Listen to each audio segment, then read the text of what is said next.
The Fringe Podcast Summer Rewatch, Episode 4. This is Chris Tilton. I write the music for Fringe, and you're listening to the Fringe Podcast.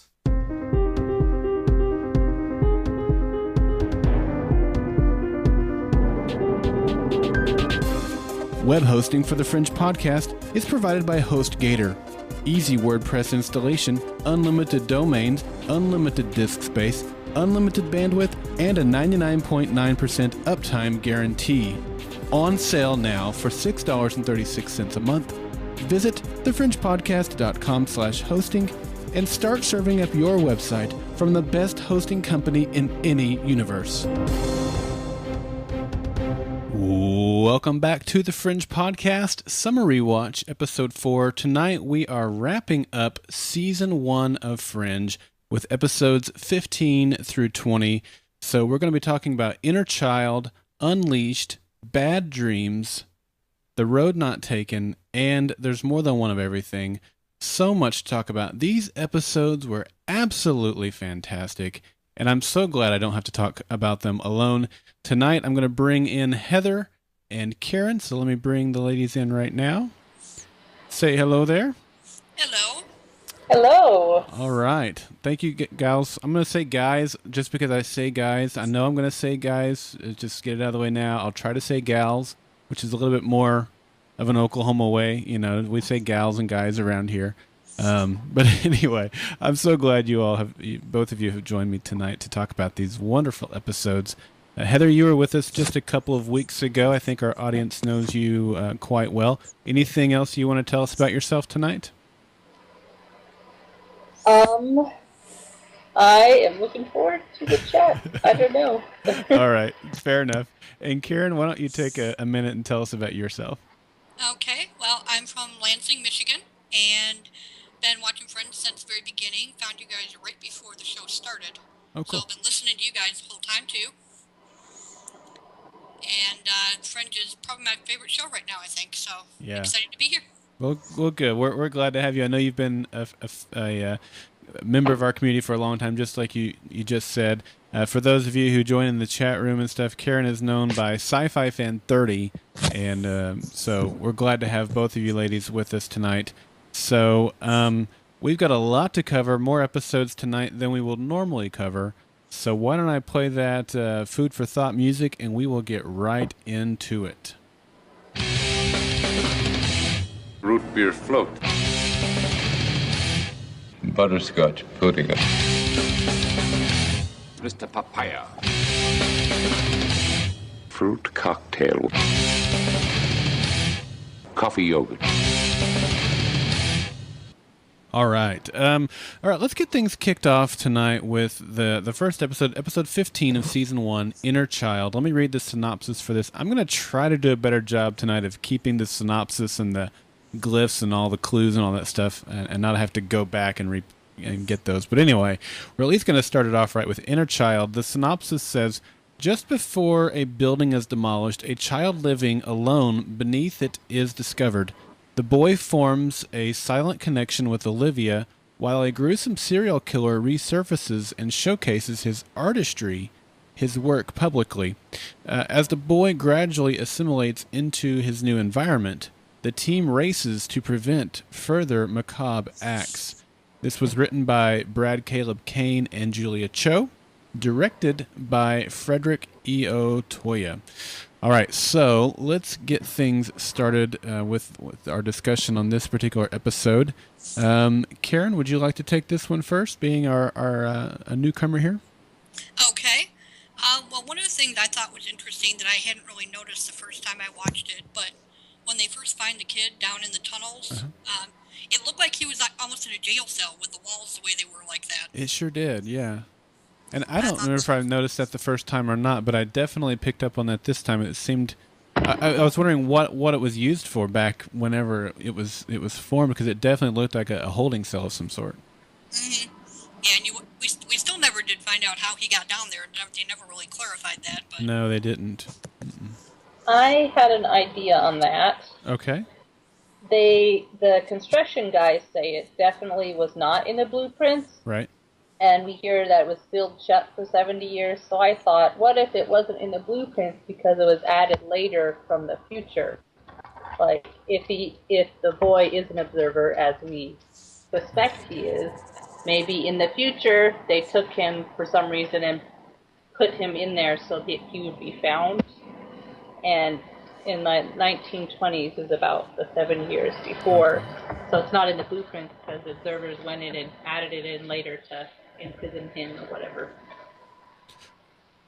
That's a very interesting idea, and really brings us kind of right into one of the questions I wanted to ask you, ladies, and that is, we talked a lot. I think we've talked a lot in the past. I know we have, about whether or not the boy was an observer, whether he was a child observer. I don't know how much conversation we've had, if any. I just couldn't remember. Maybe you guys will.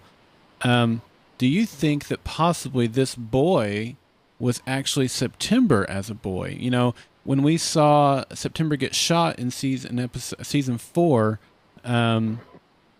we saw him get shot before he actually got shot, and then he didn't even remember that before. So we've seen their timeline not necessarily be linear. So what do you think? Could that boy have been September himself? I think it's possible, but probably not. I don't know. For some reason, even though he looked like an observer and kind of act like an observer, I don't know necessarily that he was one. Okay. It seemed like if he was, we would have heard more of it by now. Although maybe we will in the final season. Who knows? Yeah, I hope so. Maybe he was part of September's secret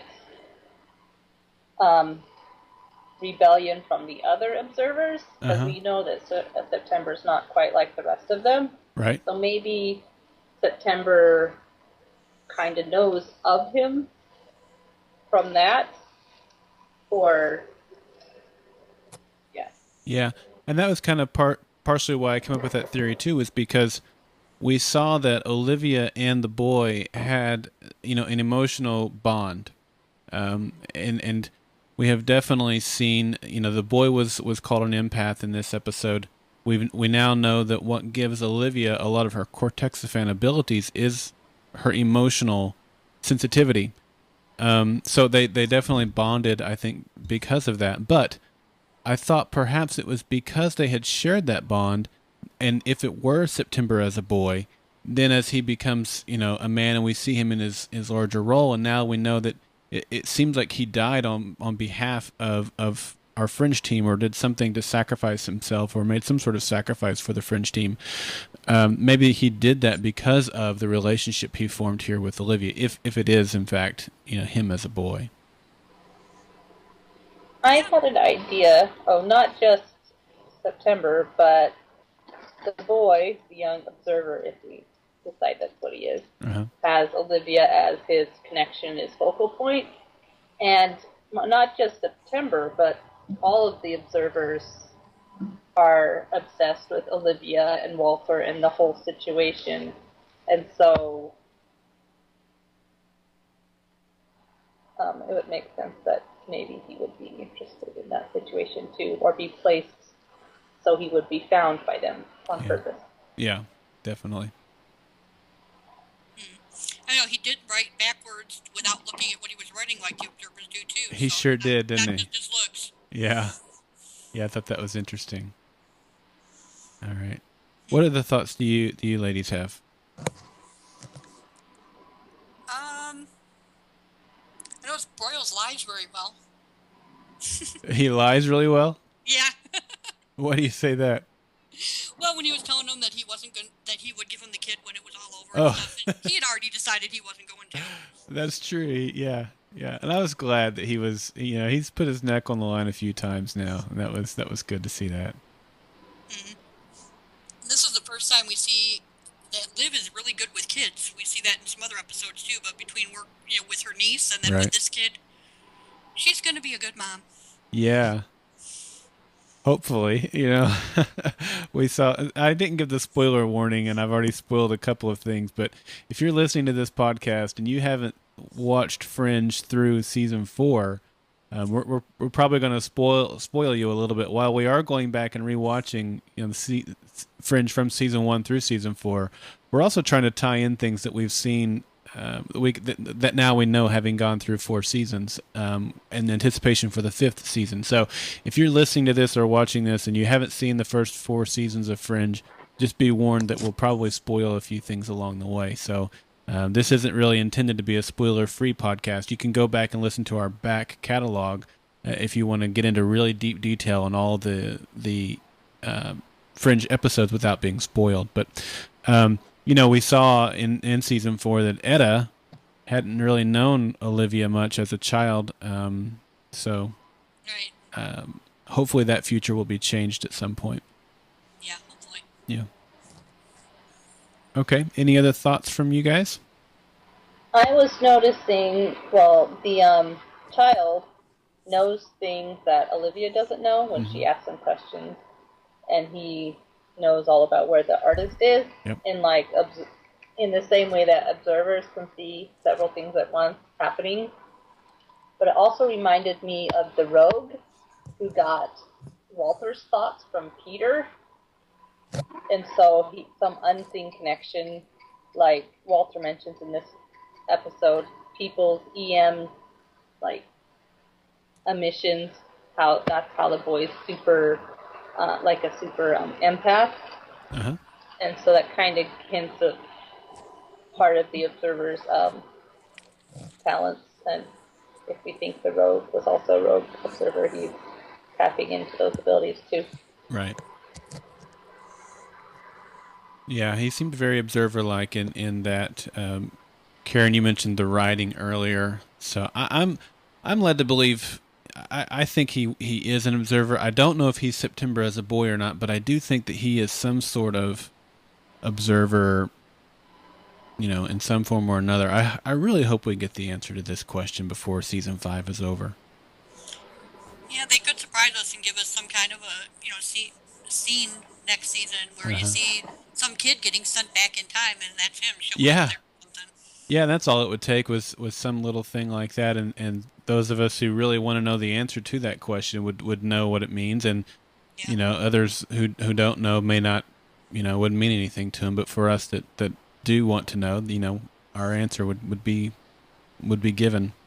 Yeah, just have September telling the kid, "I'm not allowed to help her. Go back and help her." And yeah, or send the kid back or something. If it is, September, he could say something about, yellow M&Ms, or I don't know, something that connection that they shared, and she might realize that it's him all grown up.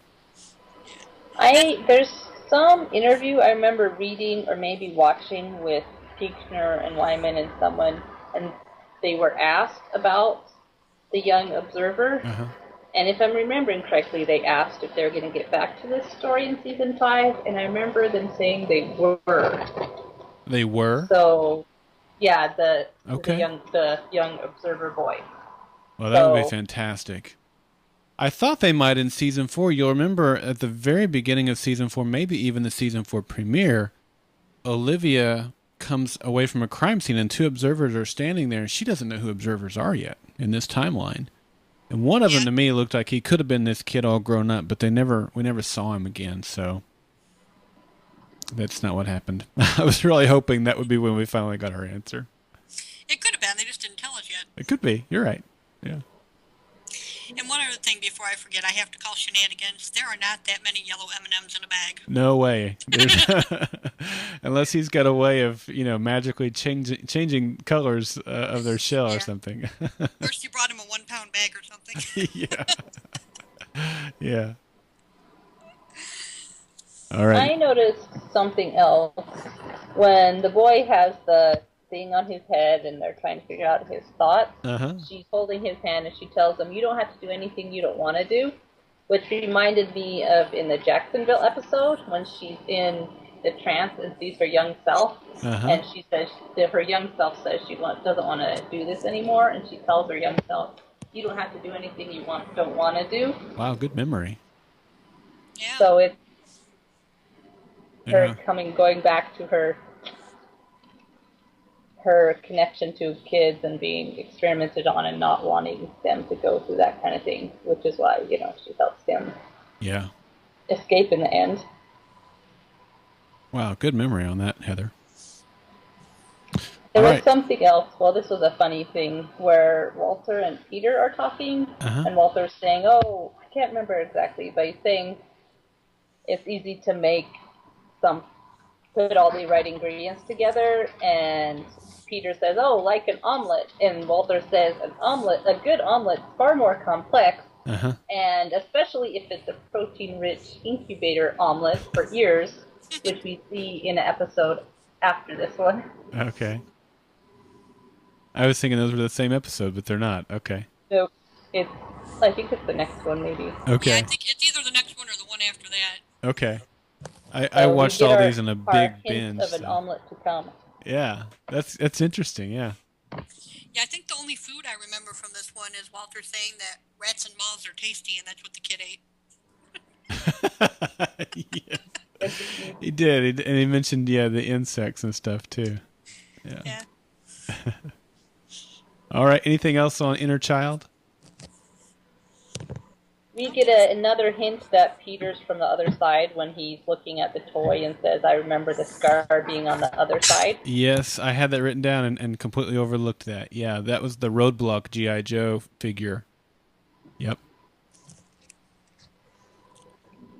Okay. I had that written down too. Yeah. All right, let's move on to the next episode, Unleashed. And I'm hoping you ladies have a lot of notes on this one. I watched this one. It was really late, and I was about to fall asleep when I watched it. As a result, I guess that's why I only have one note on it. Either that or it just didn't do much for me. I don't know.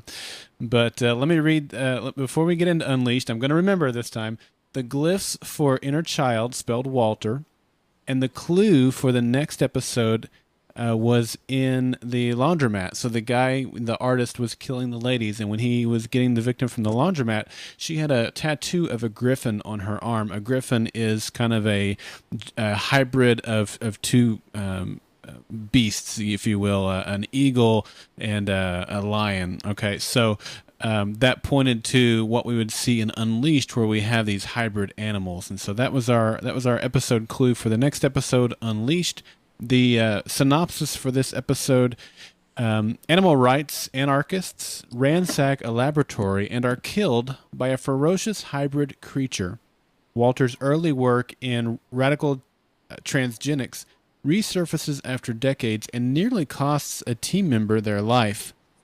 Dr. Bishop's internal torment bubbles dangerously close to the boiling point as he starts to struggle with his sanity again. This episode was written by Zach Whedon and J.R. Orsi. This episode was directed by Brad Anderson. All right, Heather, take it away. We start the episode with Olivia reading the Burlap Bear book. Yeah. Which also shows up in the season 3 episode with the Candyman. The boy who's kidnapped has the Burlap Bear book in his room. Okay.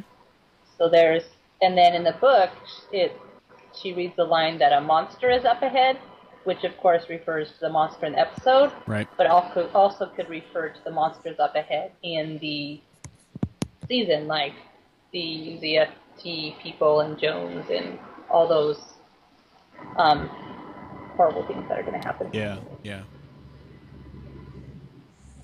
Okay. I remember liking the look on Liv's face when Peter called and asked for her sister instead of wanting to talk to her. Yes.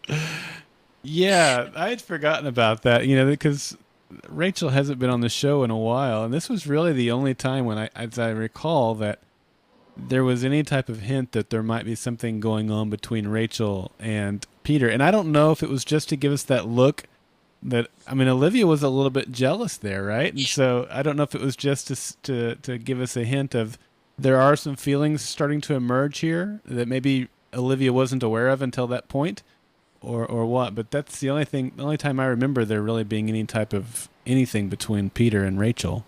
Yeah, I think they probably went out a couple times and broke it off. I don't remember them ever seeing each other again, but just the look on her face was priceless. She's like, "You're going to date Peter, don't ask me to babysit." Exactly. Yeah.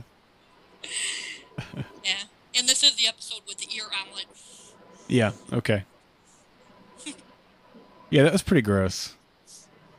Yeah. Go ahead. Well, I just say one thing that struck me through the whole episode is, I mean, Peter and Walter were always kind of griping at each other, but they were just like an old married couple in this one. Constant. Yeah. It's been interesting to watch their relationship develop. You know, Peter's starting to feel more at ease now. I mean, he still is throwing in those kind of jabs and one-liners, but it's not nearly as bad as it was to begin with. And you know, he's generally starting to show some affection or some care for Walter. Right. Yeah, I was just waiting for him to say you left the cap off the toothpaste. Or the toilet seat down. Does that work for two guys? I don't know. Yeah. And another thing I thought was interesting is when the monster first attacks everybody, he doesn't eat the kids, he just kills them. Right. So, I mean, the monster was not out for, like, eating for nutrition or anything. It was just killing people to get away. So you wonder how dangerous was it if it wasn't, like, scared of being attacked itself. Yeah, that's a great point. I mean, it definitely seemed like it was just defending itself. It didn't kill Charlie. I mean, it did impregnate him. So, like we just did Alien in our triple cast, another podcast we do here at Golden Spiral Media. And in Alien 3, the Ripley character is impregnated with an alien, and it's killing everybody else, and it comes upon her. And spoiler alert, sorry. She's pregnant with the alien, and we don't realize it at that point, but the alien certainly does, and so it chooses not to kill her, which is kind of what we saw here with this with this creature, rather, where it didn't kill Charlie. Instead, it impregnated him. Trying to remember if there's anything else in this one. It's not one of my favorite episodes. Yeah, I mean, the only other thing I have is that it brought us more of those hybrid animals, just like we saw a few episodes ago in the transformation, which at that point, we didn't know that was a hybrid animal. We just thought it was like a Porky-Man, But then in season 4, we see that had it gone to its next development or evolution, it would have probably been a bat Porky-Man thingy. And so this hybridization of animals ties into that episode and also what we saw in season 4. Right. One. Oh, go ahead, Heather. Oh, I was just going to say some more things I noticed on this episode. Okay. Apparently, Charlie is supposed to be with a redhead. His wife's a redhead, and then he starts dating Bug Girl, who's also a redhead, in season 3. And so here's our season 3 talking about his spiders, which is referring to this episode, of course. Right. And we have, when they're first learning about the creature, they say, oh, the creature's man-made, which of course is like all the pattern cases and the corexiphan kids, which are a man-made alteration. And Walter says, amongst things, that he's not ever thought of consequences and never has, which, more of our finding out his his shady past of experimenting and all kinds of things. Yeah, that's a good point. I also thought it interesting that the Fringe division sure finds out about these cases really quick. Like the boy before, they found out the very next morning, and they find about the car wreck a few hours later. There's tons of things that happen in these whatever tri-state area, and suddenly they get the report right away. It's not like the boy was waiting for 2 days before they found it. So kind of whatever they got helping them is a quick information gathering there. Yeah, I think it's later on. It might be even midnight or the road not taken towards the end of the season. But there's a scene where Broyles and Olivia and Charlie Francis all get called at the same time. And we'll see that again throughout the series. What occurred to me when that happened was, I can only call one person at a time. I mean, okay, I can conference call or whatever, but I think that, they're all getting calls from separate people that are telling them about the Fringe event that was just discovered. And so it just occurred to me that it's like there are at least 3 people that know about these events before our actual Fringe team does. It's just weird that you would think there'd be one point person. Okay, you need to call the Fringe team and get the calls out, maybe even if it's one at a time, but for all three of them to get a call at the same time. I think it's just for effect. I'm not trying not to overthink it. It was just, I thought it was weird that there would be, in that case, at least three people that knew about the event before they did. Yeah.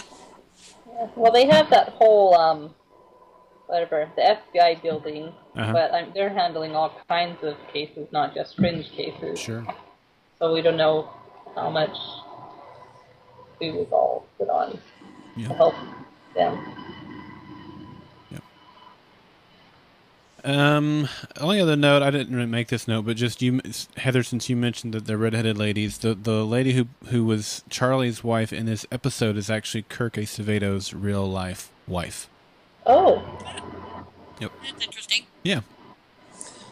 One other thing I did have written down is that the liquids that they were mixing together to make the stuff for the monster, or for, I don't remember if it was for the monster or for Charlie, but they were bright red or bright blue.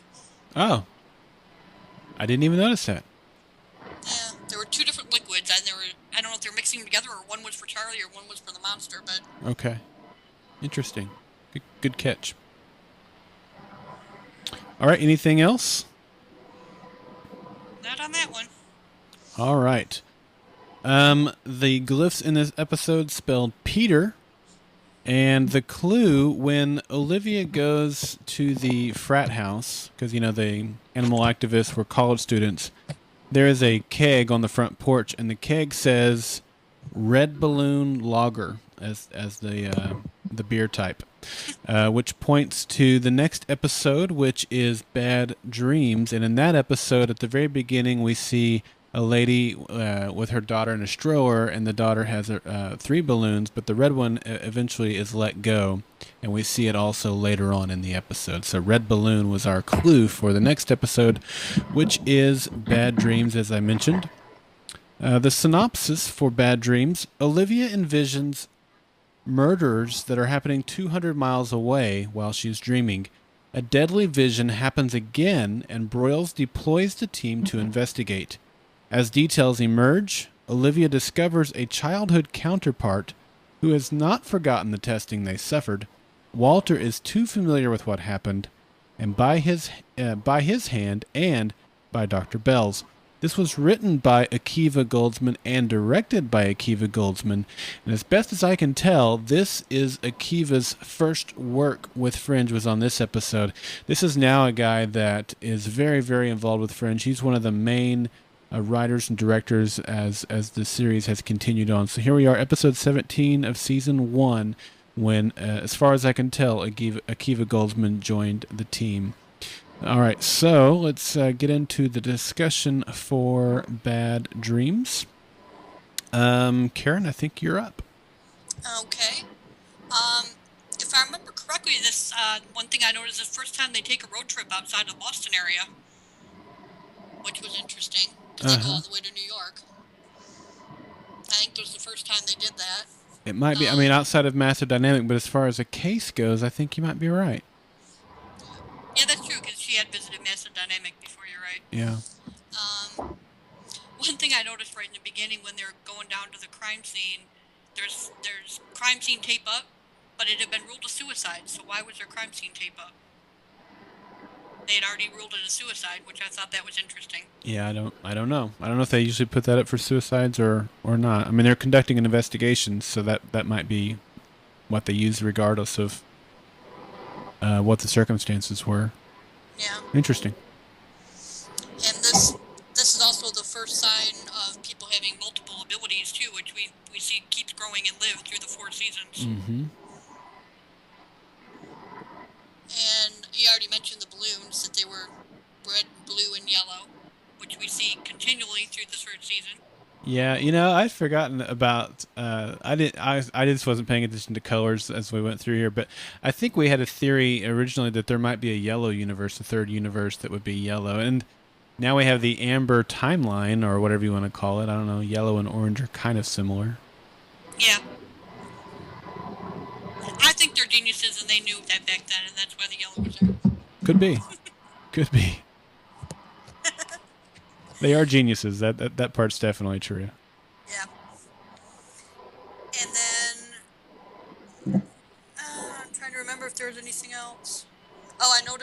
when they go to search Nick's apartment, all his clothes are black and gray, just like Liv's. Yep. And he even mentioned, I think this is where we got the first mention of the blacks and grays, but if you look at the beginning of the episode, before he mentions the blacks and grays, we get a glimpse at Olivia's closet, and hers is full of blacks and grays, too. Right. Yeah, they do the, show both of them doing their morning routine to show how they're similar, how they both get up, they both work out, they both look and choose between their black and gray clothes to put on. And Yeah. Let's see, today, do I want to wear the black or the gray? The gray or the black? It's hard to decide. Yeah. Like Steve Jobs' closet. Am I going to wear the jeans and the turtleneck, or the turtleneck and the jeans? I can't decide. All right, what else do you have there, Karen? I kind of laughed at Liv's gratuitous drug use of no-dos. I thought that was funny. And they didn't work. No, it didn't. Yeah. And I don't think it worked when I was in college using it either. Yeah. I never tried those. I just was a coffee drink. I still am. I'm drinking coffee right now. But yeah, I was always just try to get as much coffee in the system as possible. Yeah. I remember trying it once and I ended up falling asleep and barely waking it up to make it in time for my test. Nice. Yeah, that's about the way it works. Yep. All right, Heather, what do you have for us? I have lots of notes on this episode. All right. First, well, I'm going to go back to the red, yellow, and blue thing. Okay. So, red is for the alternate universe, of course, so the other life or your other choices. Nick's house had a red door, so it's like the entry to the other life, the life Olivia would have had if she was more like Nick than she was. Olivia says to, I think she says, bro, she says, these things that we investigate are happening to me. Well, they never stopped. She's right in the middle of the pattern, and she was right with the people who started the pattern, Walter and William Bell. So, and like we said before, she's right in the middle of all this thing with the observers and everything. Yeah, she is, and this is, as we heard corexiphan a couple of episodes ago. Now we find out that Walter had something to do with the corexiphan trials, and yeah, you're exactly right. This is really where we start seeing that this entire story that started when Olivia was a little girl has always very much been centered around her. She's in the middle of these investigations, and she hadn't really realized it until this point. A good point. Yeah. It really comes out in the video that you see at the end, too. Right. Yeah. You're talking about the flashback video we have of Olivia in the burned room. She's cowering in the corner, and we hear Leonard Nimoy's voice as William Bell, and then Walter, of course, as well. Yeah. I had it. Oh, go ahead. No, I was going to say I was actually surprised that he didn't show that to anybody quicker than he did, because I don't think he even shows that to anybody until the second season. Yeah, I think you're right. So, okay, sorry about that, Heather. Go ahead. Oh, I was just going to say, in the previous episode, Ella talked about being vaccinated, which, when I was watching this episode, there are all kinds of things that made me think back to both her talking about being vaccinated and then what happened in this episode.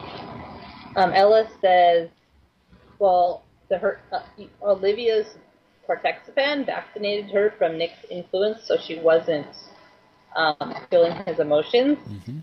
Ella says they put something gruesome inside you, and of course, corexiphan had lots of gruesome side effects. Yes.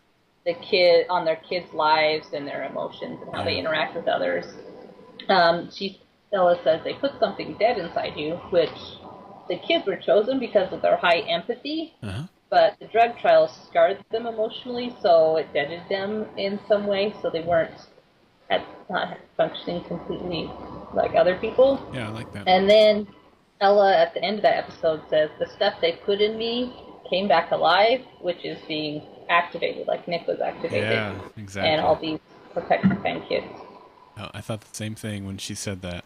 I don't know that I caught that the first time. I don't know that I really understood enough about abilities and corexiphan. You know, I don't think I caught that the first time around, but that's definitely what she was. It was a parallel for sure. Yeah. And I also, well, they pointed out that corexiphan works on perception, which is the theme of the whole show, and like we seeing things from the different point of views, from the different alternate universes, and of course Olivia, her perception of the alternate universe, and then the whole scene in the hotel room with Walter and explaining that, which in this episode I found myself lots of times just stopping and watching the episode. And then I had to be like, wait, no, I have to take notes, and so I have to pause because it was so good.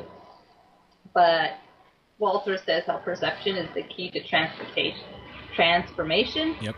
And then Peter goes on to continue the idea, saying reality is both subjective and malleable. If you can dream a better world, you can make a better world, which is what Peter's mom told him when he was younger. In the episode Peter, she tells him to dream a better world. And so he's still, and then Walter continues on and says, or you can travel between the worlds. Yes. And then Peter's like, what did you just say there? More of the alternate universe hints. Yep. And then Olivia runs with that, saying, you can change the world by thinking. And then Walter continues with saying, it's not thoughts, it's how you feel that determines your view of the world. And that corexiphan works on feeling, and so then we get that key, which is carried till the end of the season on the feeling is what your feelings and emotions are what activates your ability. Yeah. And you know, you picked up on quite a few things there that I picked up on as well, and it was those things, but also because we got a lot of really interesting clues that we probably didn't pick up to their full extent when we watched this back in season 1. But looking back on it, there was a whole lot of meat there, and at the same time, there was a whole lot of comedic relief. The dialogue in this episode was really, really good. And in fact, I just wrote down, this episode had great writing. And then looking back at this, remember, this is Akiva Goldsman. This was his first episode. This guy's still around today writing episodes of Fringe. You know, this guy did a great job out of the box, and they decided to keep this guy around. I think that was a good move. Yeah, definitely. All right, anything else, Heather? Yeah. They talked about how the kids were put in pairs like a buddy system, and they formed a bond that was intensified by corexiphan, which is what they talk about with Nick and Olivia, of course. And then I thought of that later in the episode when Olivia's in a trance and Walter tells Peter to help her calm down. Yep. And he touches her hands and she calms down. And like earlier in the episode when they're in the hospital and she's all like agitated and he like hugs her and says, hey, you know, it's okay. But so she formed a bond with Nick when they were together. But what if we can say she formed a bond with Peter too when they met as kids? Like after her big corexiphan incident where she lit the room on fire, she meets Peter next and holds his hand in that field of white tulips. Yep. So there's emotion and corexiphan all coming in together there. Yeah, I made a note of that as well, and you hit on everything that I wanted to hit on. I mean, that's exactly right. But when you look at it, I mean, it seemed to me that Walter knew that Peter was going to be able to comfort her. Walter rather, understood that these two had shared this connection, and I don't know if because he seemed to not have full recollection of all that had happened. So it might have just been, kind of one of those things that you're saying and you're not really fully understanding why. But I mean, Walter seemed to really understand, even if he didn't understand. The way he said it was just matter-of-factly like, Peter can comfort Olivia here, and it just shows that the connection that they had. And we talked a few weeks ago with our last podcast when we saw the episode Ability, that it seemed to be the two of them together that was able to help her get those lights off. And I think this is just another example of these two together, are something quite remarkable. Maybe it's like they're opposite. Well, I was thinking Peter calms Walter too. Sure. He has that influence. And so Peter's calming and influence versus Olivia, who needs to get emotional for her ability to work. So there's the calm and then there's the storm working together in a way. Yeah, that's really, really good. I like that. Yeah, it's a good analogy. Yeah. All right. Anything else from either of you? Just that the strip club scene was very disturbing. Yeah, I was hoping my kids wouldn't come in when that was on. They didn't, thankfully. Yeah. I've completely forgot about that. I had too, and then I was like, oh, yeah, forgot about this scene. Yeah. There's one quote where Walter says it's a terrible thing not to trust your own mind. Yeah. And then, of course, we think of Walter and his missing memories and him going crazy. But then there's also Peter and his fake childhood, and then Olivia and all her suppressed corexiphan memories. So they all have this problem here. Yeah. And of course, Nick, who also had, well, he wanted to forget, but he didn't. Yeah. Well, he doesn't trust himself either. I mean, he's trying to not kill people, but he can't help it. And it's his mind that's causing them to, to want to do those things, to harm themselves. Go ahead, he Karen. says, I have to die or I'll keep hurting people. Yeah, exactly. And which made me think, because Nick and Olivia are like the same person, but Nick's the more extreme in a way. Yeah. And we find out later in the end of season 4, Nick had to die to stop people from being hurt as well. So but of course she didn't stay dead. But yeah, it's the hero sacrificing their life. Yeah. But in sci-fi, there's always an out. Right. Yeah. Karen, were you going to say something? No, I'm done. Okay. All right. Anything else on Bad Dreams? Okay, I have one more thing. Okay. Okay, Nick, when they're on the roof, he says they're coming because they needed warriors to fight. Right. And so, of course, we think, oh, we're going to fight the red side, which they did for some of the time. But there's also, they're coming, the same line of September used at the end of season 4, and he was referring to the other observers. Uh-huh. And so it's just the storm is coming. There's something we have to keep prepared for. I'm really glad you mentioned that. I had kind of not really put a whole lot of. I didn't make a note on that. In other words, it's a great line. I'm glad you picked up on it. I've got something I'm going to ask you guys in our next episode. So remember that thought about, is the war against the Redverse or the Observers or both or whatever. Just kind of remember that, because I got a question in our next episode that is going to go right along with that. Okay. All right. Anything else on this one? All right. Let's move on to, I said the next episode, but it's going to be 2 episodes before we get back to that, because the next episode is Midnight. Now, the glyphs for Bad Dreams was belly, so that was interesting there. And the clue was on a vendor when Nick is walking by and he's got the crowd following him now. There's a street vendor there, and the name of the street vendor is Night Stalker Energy Drink.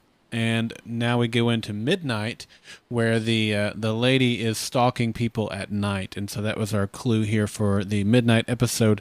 The synopsis reads, and all these synopses again are coming from our friends over at fringepedia.net. Bodies drained of spinal fluid pile up on the Boston after hours scene. The case leads to a scientist with reluctant ties to the ZFT group. Olivia has her hands full as Rachel wades into messy divorce proceedings. Walter finds comfort in his collaboration to develop a cure, but is disheartened when more of his legacy is revealed. This was written by Andrew Kreisberg, and as far as I can tell, for the first time ever on Fringe, J.H. Wyman or Joel Wyman joins the group. He was also credited for writing this episode, directed by Bobby Roth. I don't remember whose turn it is to go first, so just jump on in. We get another example in this episode of showing another mad scientist to give us insight on Walter and his situation. And of course, it's a scientist who says, "How far would you go for someone you love?" Yes. And we see how far he's willing to go, and then later we find out how far Walter decided to go. But then also when they're having their talk, Walter says, because it's not the end, that there's still time for redemption. Yeah. And Walter also says that there's memory loss is kind for the soul. So we get the start of seeing more of Walter becoming a better man in a way. Yeah. Those are some great points, and I'll let you get back to your stuff there, but thinking about the redemption line, it reminded me a whole lot of White Tulip, and you just mentioned this guy's a mad scientist as well, which Alistair Peck was in the White Tulip, and these ideas of what would you do for someone you love, and redemption for your crimes against humanity or whatever, were themes all the way back here in season 1, and we still almost every episode mention, or it should be mentioned, that this theme of what would you do for love has always been so heavily influenced in every single episode of Fringe, and I love it. And we saw it word for word right here. So we finally, if you hadn't figured it out yet, Fringe is very much about this question: how far would you go, or what would you do for those that you love? Very true. Yep. I'm sorry to interrupt you, Heather, but go ahead. Oh, that was the end of my thought on that subject. Oh, fantastic. Okay. So I didn't interrupt you. All right, Karen, what about you? I really didn't have very many notes on this one because it just wasn't an episode I really liked. Oh, okay. I thought it was just a couple of things that made me laugh when they were calling actually this was from re-listening to the old podcast that called the girl a werepire. Did we? Yeah. Because they couldn't figure out whether she was a werewolf or a vampire. Yeah, that's funny. Okay. And I remember that Clint thought all the science in this one was very bad. Oh, did you really? Yes. That's funny too. And see, science is oblivious to me, so I just roll right through it. I believe whatever they tell me. Yeah, I think this is one of my least favorite episodes, and I actually enjoyed listening to the podcast from way back when more than the episode. Is that right? Yes. Yeah.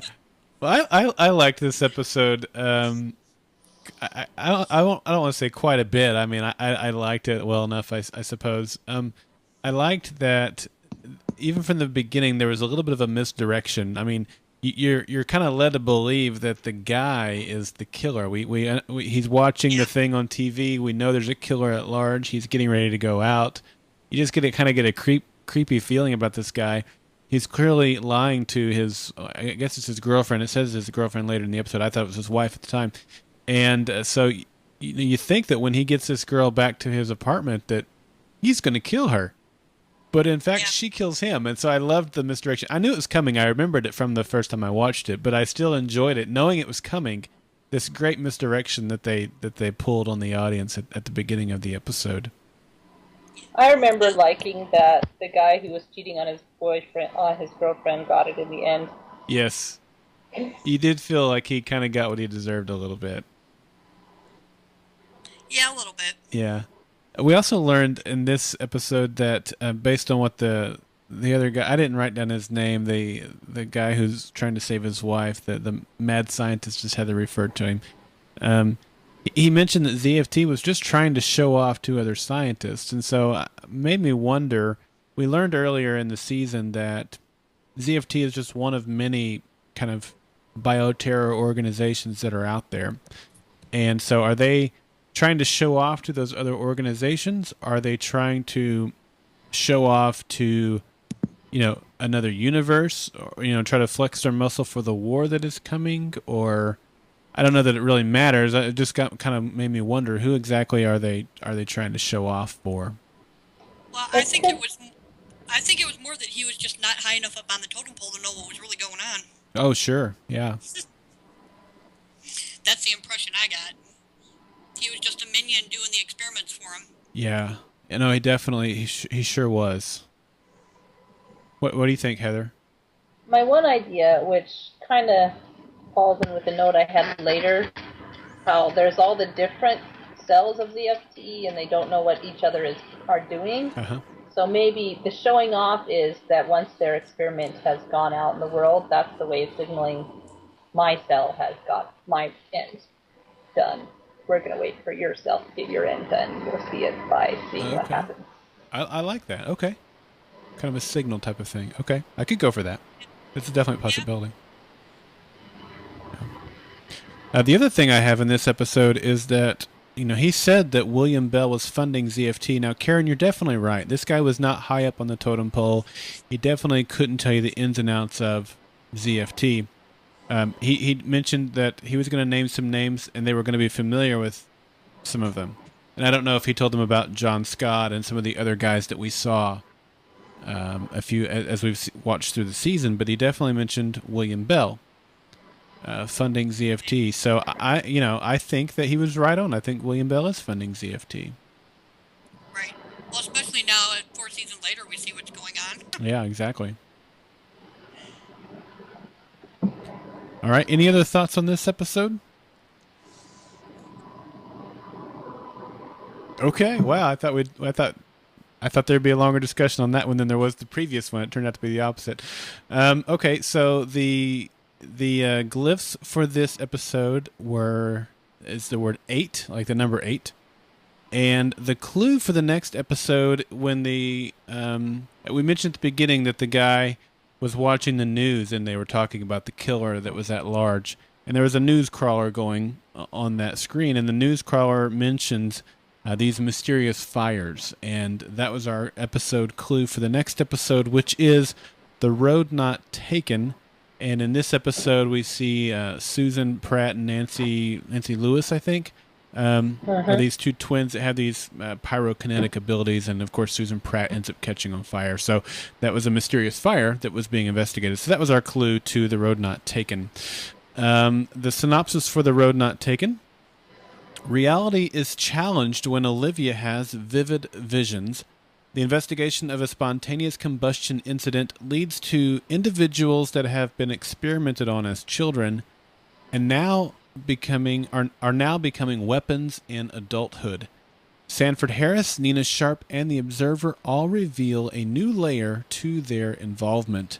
This was written by Jeff Pinkner and J.R. Orsi and Akiva Goldsman. Man, what a great trio that is. Directed by Frederick E. Otoya. Again, a great director as well. You can tell we're winding down to the end of the season here as these guys pull out all the stops. So, what did you guys think of this episode? I really liked it a lot.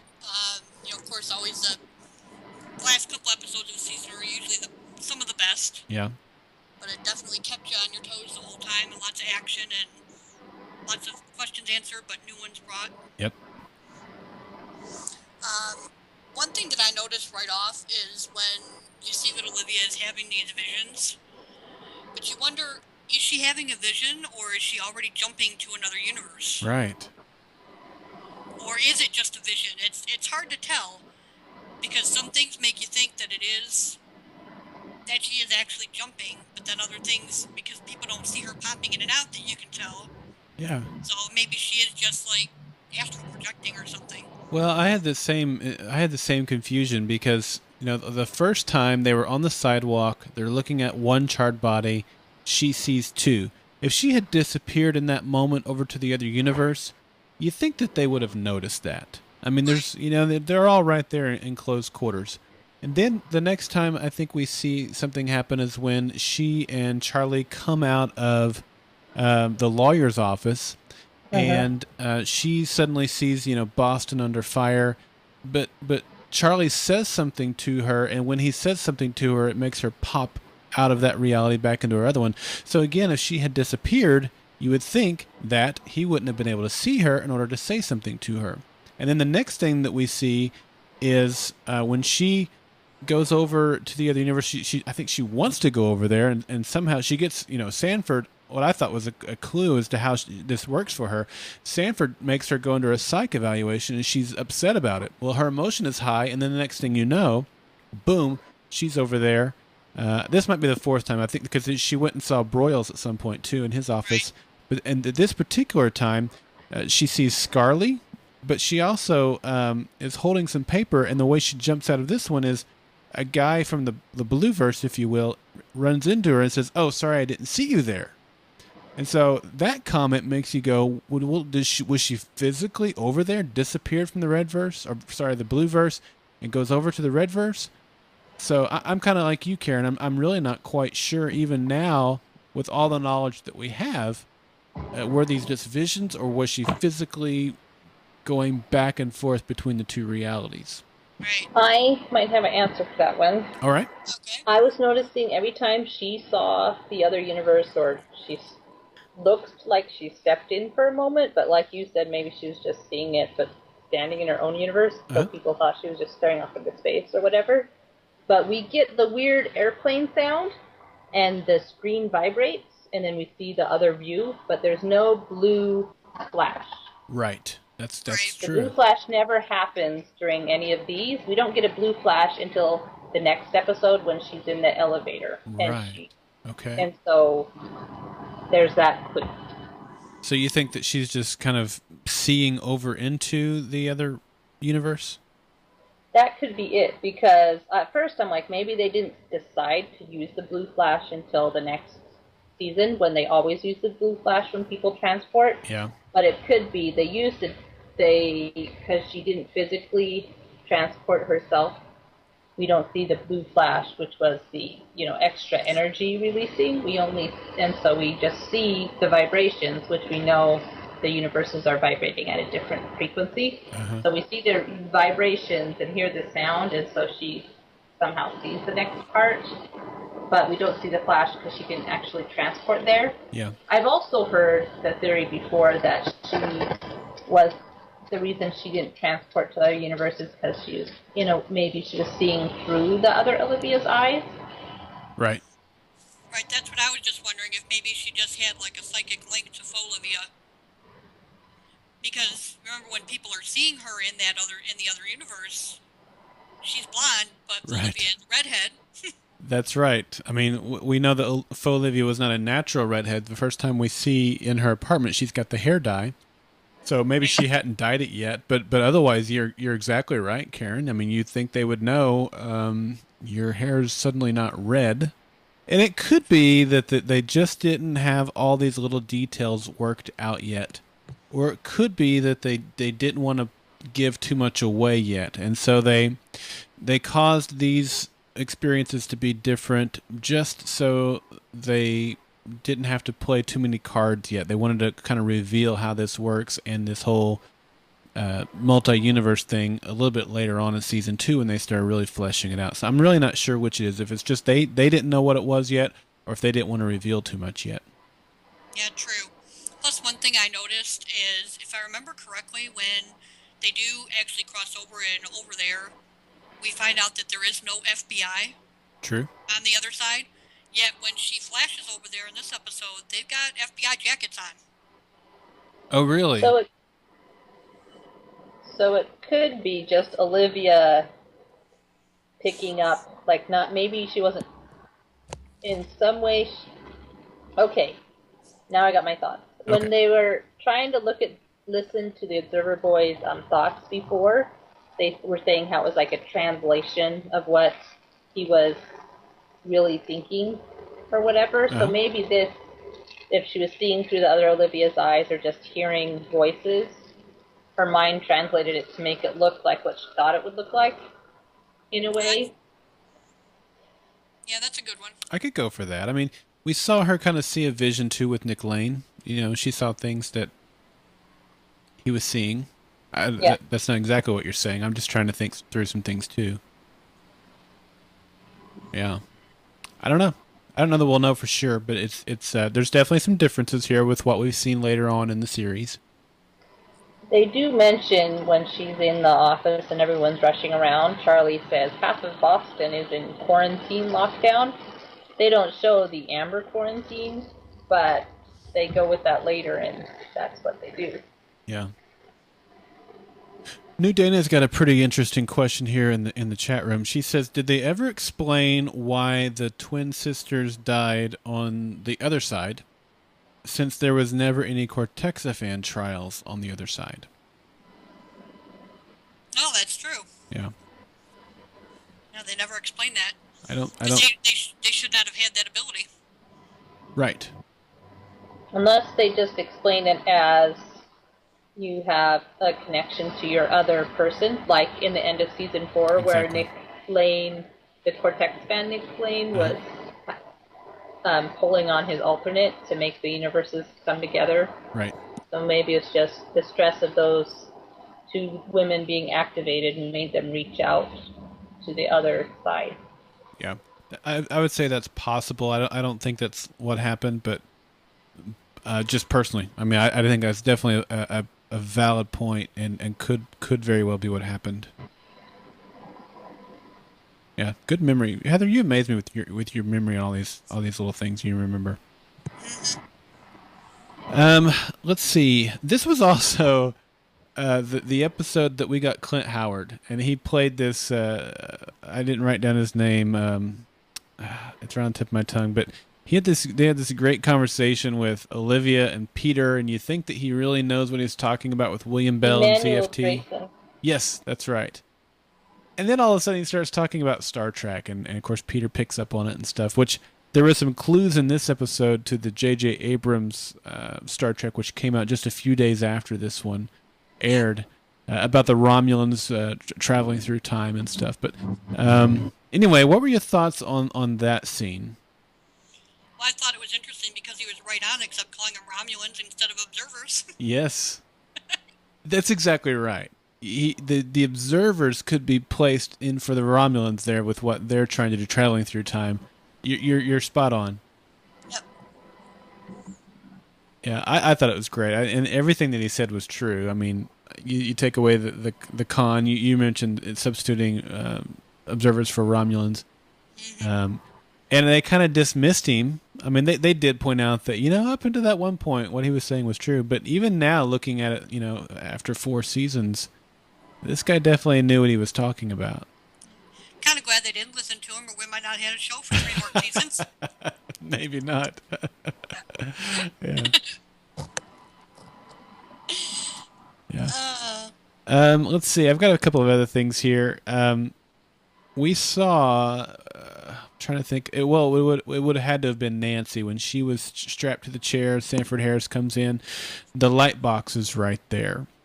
And so I think it's reasonable to assume, I don't think even assuming, I think we can really figure out here that the guy with the glasses is going by. He knows who these corexiphan guys are. Mr. Winters was his name, if I remember correctly. And he is activating these guys. He activated Nick. That's why suddenly, 3 weeks have been, I think they said 3 weeks, where these people have been having these situations. Or maybe he mentioned 3 weeks. I'm not sure where that 3 weeks comes in. But I think that Mr. Winters activated him. I think, obviously activated the 2 ladies that we saw in this episode, Nancy and Susan. So we saw the light box there. So this is obviously what Mr. Jones was trying to do with Olivia, which we can argue whether or not she did get activated. It sure seems to me that she got activated, but she just was able to control her ability, much more than these other folks were. So I'm kind of leading back into that thing I said we were going to get back around to here. Harris was working for, alongside Mr. Winters. Mr. Winters was activating these people. Seems to be a ZFT tie-in here. But who do you think Harris was working for? That'll be the first question I ask. I think he was working for William Bell. Okay. All right. Which is why he wanted them to stop investigating him. Yep. I think you're dead on there. Heather, any ideas from you? Okay, I have a note which I wrote on for the next episode, but Okay. it can fit in here. Because we have Harris, who was working with this Winters guy, trying to activate people. And then in the next very next episode, David Robert Jones shows up. Uh-huh. And Jones was trying to activate Olivia. And so why are these both people trying to activate Olivia when we find out Jones really wasn't working for Belle? So my idea was that there's all the independent DSP cells who are either working together or maybe they're competing.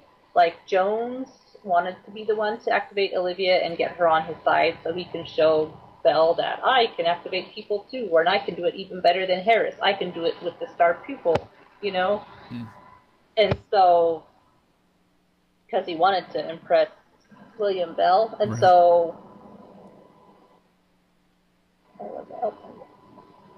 so yeah. So, and I think that's what Harris was trying to activate Olivia too, in a way. Like you mentioned before, he was making her agitated by saying she had to go to the psych evaluation. Right. And they did say, when they're talking about Nancy Lewis, and both the girls in this episode, Walter says she has yet to master her ability. Emotional stress, agitation, and anxiety would set her off, which is certainly what Olivia has been feeling in this episode, the last episode. Mm-hmm. Yeah, that's good insight. I think William Bell is behind all the activations. If he's behind ZFT, which I believe that he is, I didn't think it through to think that Mr. Jones was trying to get to Bell and not actually working with Bell. So it could be that there's multiple factions here that are trying to do the activations. Now, we don't know anything about shapeshifters at this point in the story. We'll learn about them pretty quickly in Season 2. Right. But we know that a lot of the shapeshifters are just normal Joes of society. But we also know that in the case of Senator Van Horn, that some of the shapeshifters have been put in very influential positions within society. So now looking back at this run that we've had with Sanford Harris, who finally,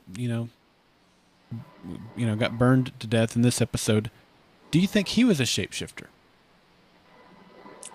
I don't know, I suppose he could be, but there's no evidence that he was. They didn't find a butt drive on him or anything that we saw.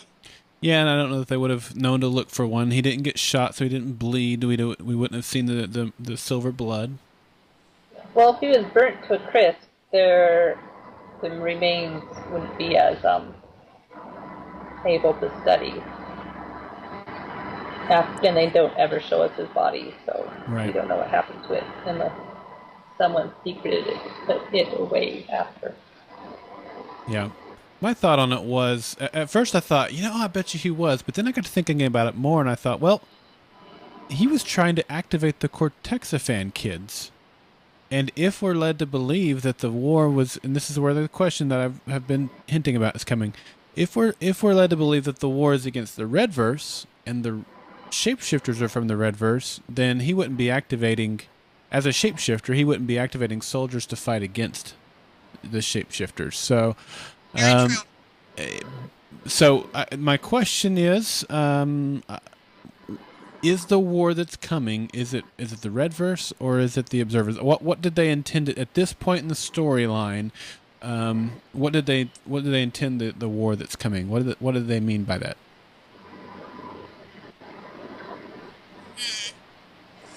I know, I mean, at this point, I think I don't know if I'd probably say they think they planned that it was going to be the Observers all along, but wanted the quote-unquote red herring that it was going to be the Redverse for the 2 seasons that we've had that. Yeah. Well, we have to remember the shapeshifters were created by Walternet, like he was the one using them. So there was Walternet trying to get back at Walter and doing that whole thing, which was the season 3 thing. But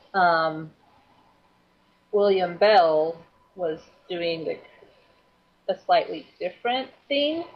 So maybe these shapeshifters and these activating soldiers, they're not the same team, even though they're both trying to vie for power and they're crossing over. Some of their plans crisscross with the same people.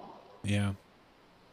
Yeah, and honestly, I'm not quite sure. I think that they always intended the conflict to be with the observers, but they also needed it to understand the audience to understand the full picture of who Peter is and how he came to be, and this whole idea of multi-universes and that's what the observers do, is look at all the different universes. So exactly. We have to see what they're doing too. So I think they needed, and because they needed the audience to understand that, they needed a story to go along with that. And I love the story that they created. I don't think, it was, if we're going to fall on the side that the war has always intended to be about the observers, then the whole red verse and all that stuff ends up being a red herring. But I'm okay with that. In fact, I've enjoyed that better than I've enjoyed the storyline we have in season 4. But I do think that that the war that they've hinted at has always intended in their minds to be a war with the observers, and who knows, it may be more clear as season 5 wraps up. Yeah, hopefully. Yeah. It could turn out that it's not a war against the observers at all, and that's a red herring. Who knows? It could be, for sure. All right, anything else? I think that's all I have on The Road Not Taken. Anything from you? I thought it was interesting how at the end, Olivia was Nick's buddy, like the partner when they're kids, and she's the one that helps her be okay and use her own ability to keep herself safe. Like earlier, she talked Nick down from as well. So she is immune from Nick, and then she's immune from being started on fire. So she gets to help other people. Yeah. Yeah, one thing I did think it was interesting that so far every corexiphan kid that we've met has not been able to control their ability except Olivia. Right. And I thought that was interesting. Why can she control it so well and even help others control it, but no one else can?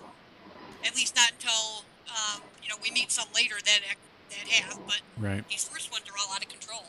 That's right, and we even see later on in season 2, at the very end of season 2, where it turns out Nick, Lane, and these others have been at some sort of X-Men type of school there at Massive Dynamic, where they've been, trying to help them, get control of their abilities.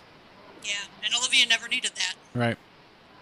There's a quote, Emmanuel Grayson, he says how when he's talking to them, he says how the other guy had spontaneously combusted, and how it was William Bell activating his subjects to see which ones were successful, and some can handle the process and some can't. Right. And we always hear about Olivia being the strongest one, so apparently she can handle the process better. Yep, I think that's exactly why. All right, anything else? There's also mentioned in this episode, Walter says how a human at rest has the energy of 5 hydrogen bombs, which made me think of William Bell at the end of season 2. Says, he has the energy of all these atom bombs and helps them go through the doorway, even though they don't have all their equipment working or whatever in the opera house. Yep.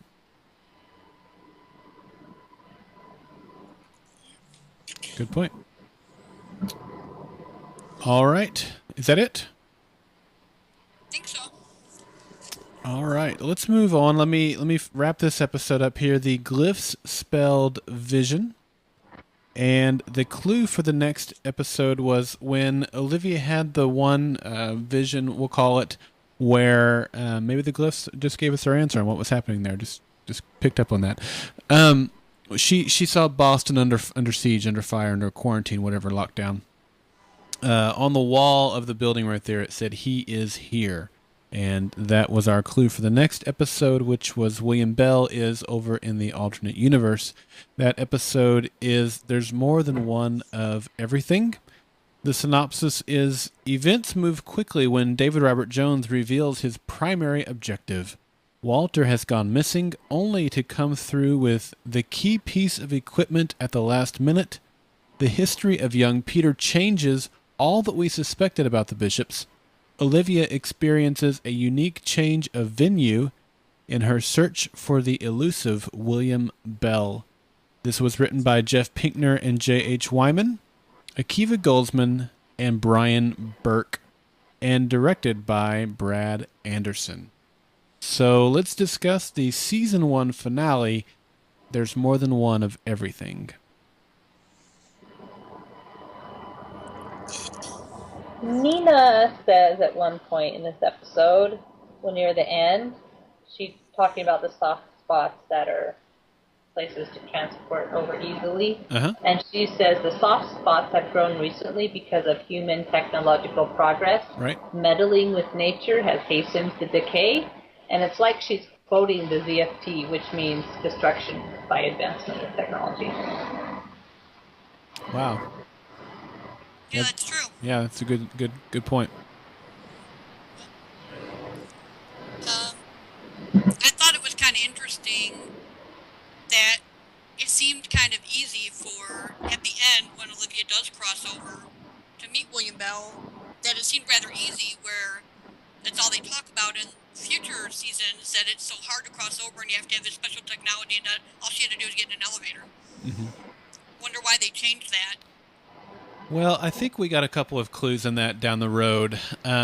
First off, she was brought over to the other side, and William will explain to her that, you know, the momentum has only been deferred, right? We get that episode called Momentum Deferred, and the great shot of her going through the windshield.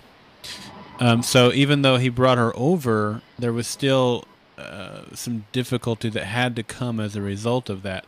But we also learn later on, and it might be at the end of season 2, where they have difficulty doing it the same way twice. They have not mastered the methodology of going to the other side without causing some sort of significant side effect. Now, when we get into season 4, we see Jones and his crew that seem to be able to go back and forth easily, but we still don't know even then if they are causing some sort of rips through the membranes of the universes and causing some sort of destruction still. But that's what I always took from that, was it seemed like it was easy, but she got sucked in from the other side, which has always been more technologically advanced. But even then, there was a pretty severe consequence of that action. Yeah, okay. Yeah, it does seem like... Oh, go ahead, Heather.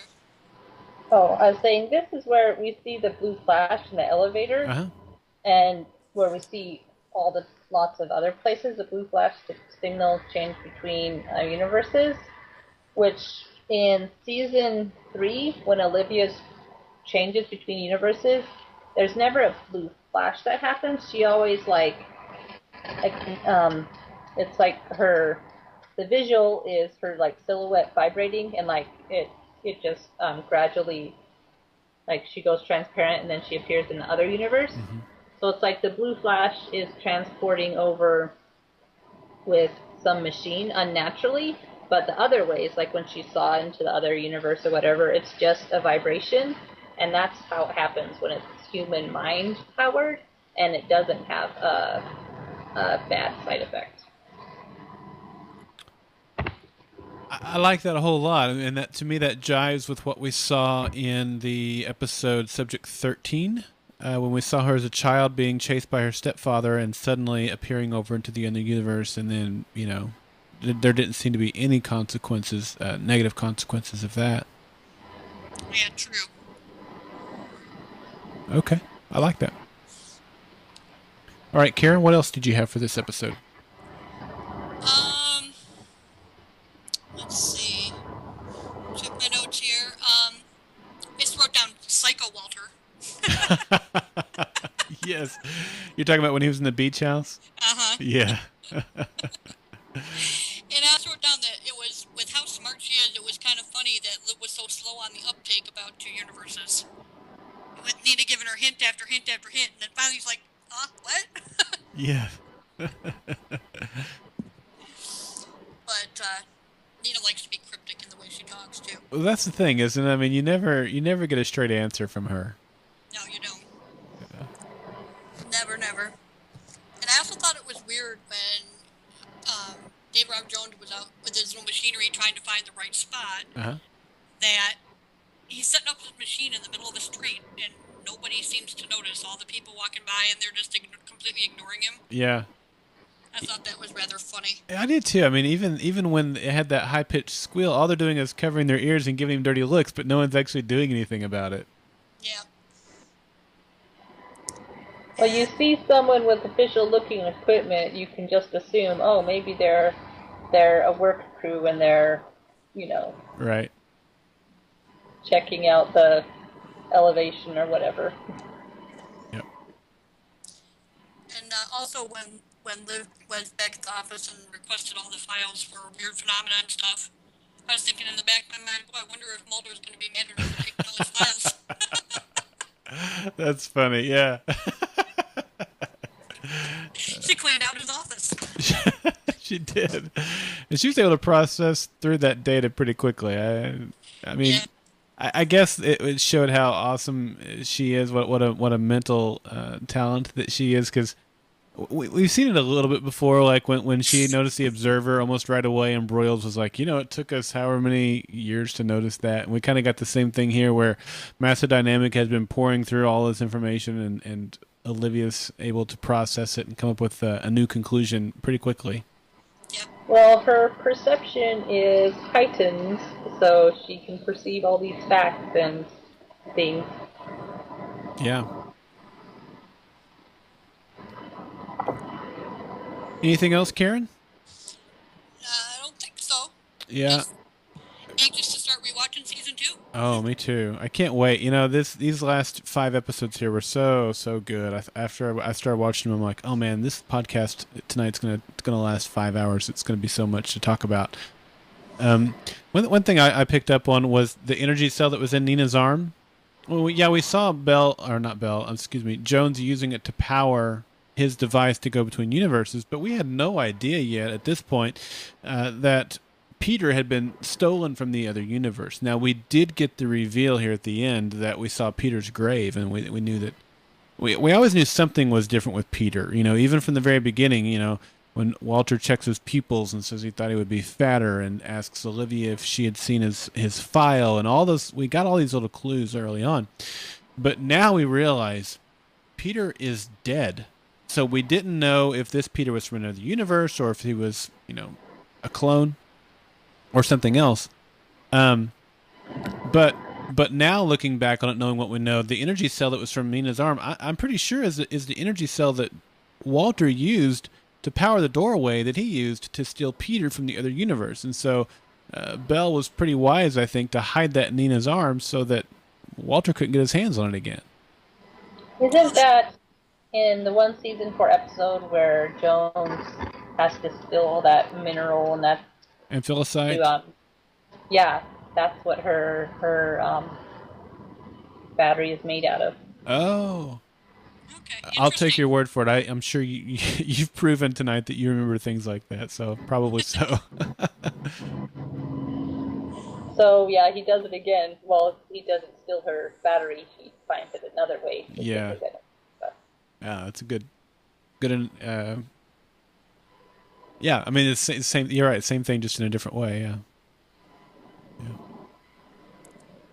All right. The other thing I noticed was that we saw Nina's Quantum Leap phone again. At some point, she gets on the phone, and I don't remember noticing it again. All I remember is ever seeing it the one time, but in this episode, we saw it again. It was like a clear glass phone that she was using to call on. Not a big deal, but I didn't remember ever seeing it besides the one time before. And then this is something that I thought was really, really interesting. Definite foreshadowing, something that shows that the producers knew, the direction they were going with some of the storylines. And that is that at both scenes, at the soccer field and at the scene, the street scene that we were just talking about, where the truck came through and got chopped in half, witnesses at both of those scenes described what they saw as a window. And we had no knowledge at this point about Walter's window that he had created to be able to see over into the other universe, which was the technology that he ended up developing and maturing into what would allow him to cross back and forth between universes. And so what we saw in the window that we'll see next season was really the same technology that we saw right here. So for these people to call it a window, when they could have called it anything, shows, I think, a foreshadowing of the things that we were going to be seeing in the future. Yep, I agree with that.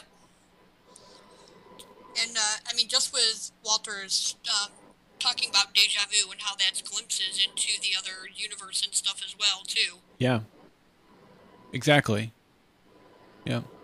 And one other thing that I have, it was that when Peter arrived at the beach house, we see him driving up in the station wagon, but we see that through, as if the camera's inside the beach house looking out. And most of the panes in those windows were clear, but we had an occasional colored pane.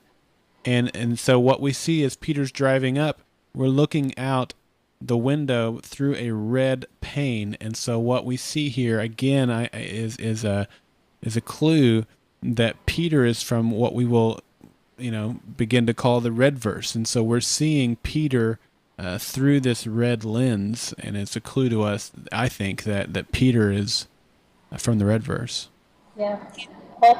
We also have the scene after that where Walter says, I started something a long time ago, and then he says something was lost to me, Yep. and I crossed over and took it from the other side. Yeah, exactly. Great foreshadowing.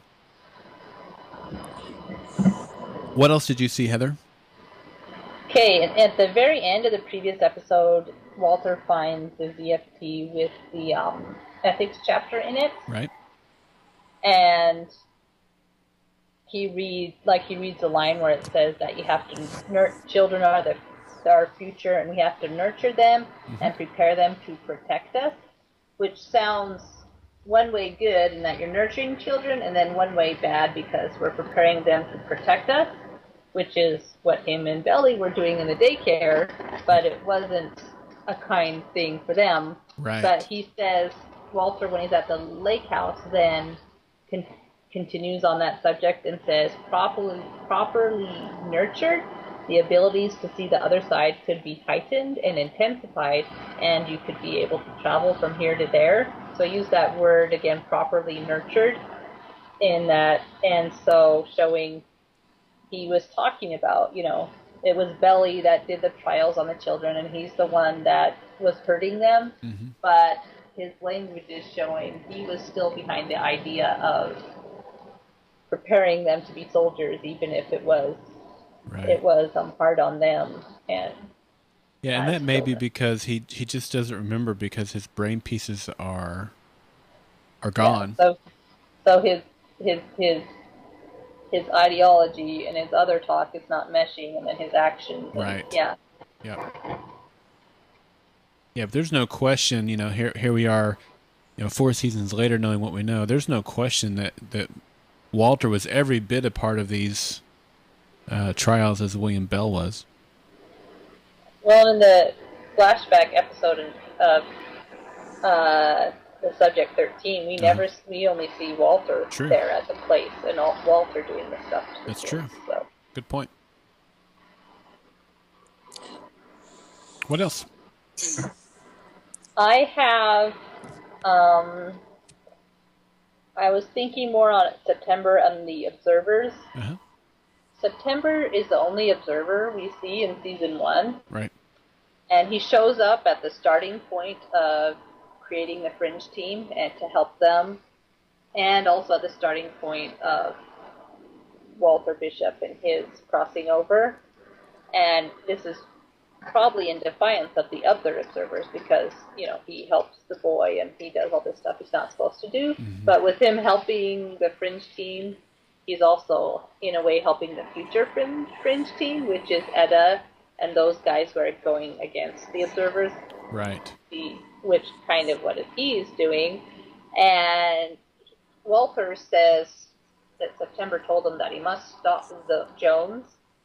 And in this episode, we do stop Jones, and so we don't find out the future plans which in season 4 is, destroying the world by joining them together. So maybe in this timeline, Jones, if they didn't stop him, Jones would have proved himself to Belle, and Belle would have included him in his secret plans, and things would have, escalated. Yeah. Really good point. Okay. Anything else? Just another thing, when we got to the end, I just remember how I felt first time watching this, feeling very nostalgic, seeing the Twin Towers and stuff like that, too. Mm-hmm. Very powerful moment. It sure is. And I think very respectful, too. I've always appreciated the way that they've handled that tragedy, that impacted everyone in this country. They've always handled it, I thought, very appropriately, and that was a very powerful scene. Yep. It still affected me, even though I knew it was coming. Yeah. I was like, oh, it's coming, and then they had the music and everything, and I'm like, oh, there it is again. Yeah. I think it's interesting that when we moved to future seasons, they switched more to showing the different colored Statue of Liberty rather than the Twin Towers when there's a flash back and forth. Yeah. And I looked in that scene, too, to see if the Statue of Liberty was there and what color it was, and it was definitely there. But with the way the sun was reflecting, and it was pretty far in the distance, too, I couldn't make out whether it was copper-colored or green-colored. Well, it was like the sunset. Right. And then we had all this red sun flare over the whole scene, which, of course, is for the Red Universe. And so the whole thing was kind of tinted that way to show with the towers and the color that it's not where we are living right now. Right. Definitely. Yeah. Very powerful ending to the first season, that's for sure. Yeah. I have to say, it was a very cool special effect with the truck getting cut in half, too. Yeah. Thought that was very cool. All right, anything else? All right. Wow, we've wrapped up. We've gone a little bit long tonight, and I figured we would, since we were covering an extra episode, and then the season finale. All these episodes were so good. I knew that it was going to be difficult to get through all of these and stay on our projected time. So I appreciate you ladies sticking around a little bit longer tonight and kind of sticking with us there, and all the thoughts that you had were great. We're going to be back next week with 3 other folks, and we'll be covering Season 2. We'll start with Season 2, Episodes 1 through 5, which, again, will be some fantastic episodes. We'll meet some new characters, and we'll be discussing some of those things that we talked about tonight when we talked about momentum deferred and those sorts of things. So it's going to be a lot of fun. I can't wait for that. We'll have, like I said, three new folks joining us next week for those episodes. If you would like to participate in the Fringe Rewatch podcast like Heather and Karen did tonight, send an email over to me at feedback@thefringepodcast.com, and I will email you back information for how you can participate. You'll need to do that quickly. The schedule is almost entirely full for the rest of the season. We have just a couple of spots open, and so you'll want to be sure and send that in. And when I say the rest of the season, I mean all 4 seasons. They're almost completely booked now. So if you've been thinking about it and putting it off, please act quickly so we can get you on the schedule. If you're going to be at Comic-Con in July and you want to watch us do the podcast there or be a participant in that, send me an email over to feedback@thefringepodcast.com. Be sure and put the subject line as Comic-Con Rewatch, and we haven't decided on our location there yet. We're waiting for the entire Comic-Con schedule to be released so that we can try not to conflict with any things that we want to be participating in while we're there. So as soon as that is released, then we'll figure out when and where we're going to be doing the podcast for that. But if you want to be there when we do it or participate in that, send us over an email to feedback@thefringepodcast.com, which, of course, that's our email address for any feedback that you want to send us for this podcast. You can also call us on the Golden Spiral Media Voice feedback line at 304-837-2278. And you can check out all of our work. I mentioned the Triplecast earlier. We have several podcasts that we produce here at Golden Spiral Media.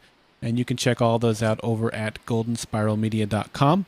You can follow us on Facebook at facebook.com/goldenspiralmedia, or over on Twitter at Fringe Observers, twitter.com/Fringe Observers. So be sure and join us over there as well.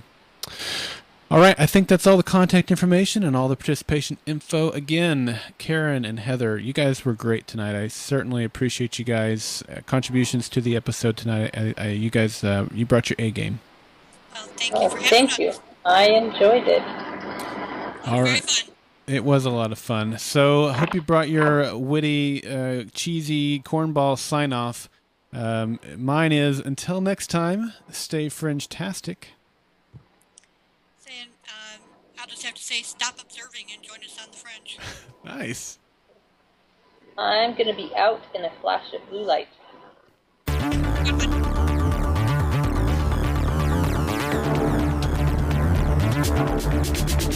The Fringe Podcast and Golden Spiral Media are not associated with Bad Robot Productions, Warner Brothers, or Fox. Golden Spiral Media's use of any and all copyrighted material is only for parody, news analysis, critique, and for educational purposes, as provided within United States Code, Title 17, aka Fair Use. Copyright 2012, Golden Spiral Media.